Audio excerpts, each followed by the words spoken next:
মহারাজা তোমারে সেলাম। জন্মদিনে তোমারে প্রণাম জানাতে এলাম।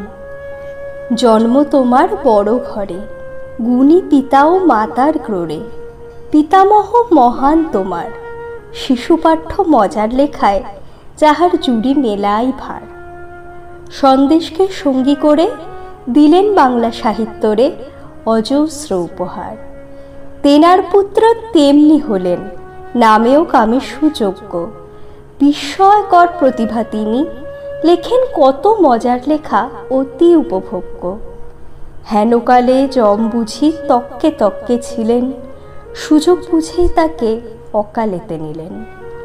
রাজরোগে অসময়ে সুকুমার বিদায়, হলো বাংলা সাহিত্যের যে ক্ষতি তা পূরণীয় নয়। 3 বছরের ছোট্ট মানুষ কিছু বুঝেছিল কি? মায়ের স্নেহে উঠল বেড়ে পিতৃহারা গুণী শিশুটি। আঁকি বুকি আঁকার খাতায় চিত্রকরের জন্ম দিল। উঠল বেড়ে রক্তে ছিল যা, সেই প্রতিভাকেও সঙ্গী পেল। বড় হয়ে জীবন শুরু তার বাণিজ্যিক চিত্রকর হয়ে। সফলতা পেয়েও তবু মন যেন কি আশায় চেয়ে। চিত্র থেকে মন টেনেছে চলমান চিত্রের দিকে। চলচ্চিত্র পরিচালনার নেশাটি তাই চেপেছে সেদিন থেকে।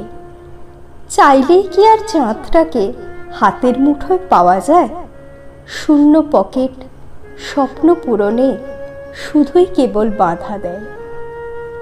সত্যের পথে অচল যেমন, জিত বুঝি তার হওয়ার ছিল। শত বাধা পার করে পথের পাঁচালী জন্ম নিল। সেই থেকে জয় অটুট তোমার, চলল ছোটে কর্মরথের চাকাটি। অপরাজিত অপুর সংসার, চারুলতা আরও কত কি। মহানগরে দেবী দর্শন, 3 কন্যা যাবে অভিযানে। শতরঞ্জের খিলাড়িরাও কি সেই আগন্তুককে চেনে? অশনি সংকেত নায়ক হয়ে জনরণ্যে প্রতিদ্বন্দ্বী। কাঞ্চনজঙ্ঘা ঘরে বাইরে পরশ পাথরের নয়কো বন্দী। কাপুরুষ থেকে ফেলুদা শঙ্কু কিছুই নয়কো সীমাবদ্ধ। গুপি গাইনের গানের সুরে বাঘার ঢোল তাই ছিল অপ্রতিরোধ্য। অসামান্য প্রতিভা তোমার, সৃষ্টি তোমার অনবদ্য। ভারত রত্ন পদ্মভূষণ কত সম্মাননা তোমার লব্ধ। কচি কাচার মনন জুড়ে তাই আজও শুধুই সত্যজিৎ। বড়দেরও ভালোবাসা তুমি, সৃষ্টি তোমার হৃদয়জিৎ। সর্বকালের অন্যতম সর্বশ্রেষ্ঠ বাঙালি তুমি। ছিল, আছে, থাকবে শুধু তোমারই জন্য এ গর্বের আসনভূমি। তাই জন্মতিথিতে তোমারই লেখাতে শ্রদ্ধা জানাতে এলাম। মহারাজা তোমারে সেলাম।